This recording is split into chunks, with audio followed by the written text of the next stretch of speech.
কালো কালো করিস না লো ও গোয়ালের ঝি, আমায় বিধাতা করেছে কালো, আমি করব কি?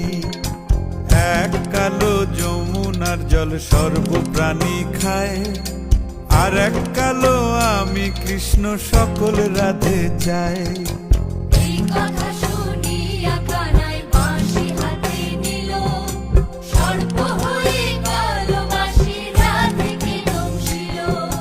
ডান পায়ে দংশিল, রাধের বাম পায়ে ধরিল। মরলাম মরলাম বলে রাধে জমিনে পড়িল। মরবে না রাধে মন্ত্র ভালো জানি, দুই একখানা ঝাড়া দিয়ে বিষ করিব পানি। এমন অঙ্গের বিষ যে ঝাড়িতে পারে,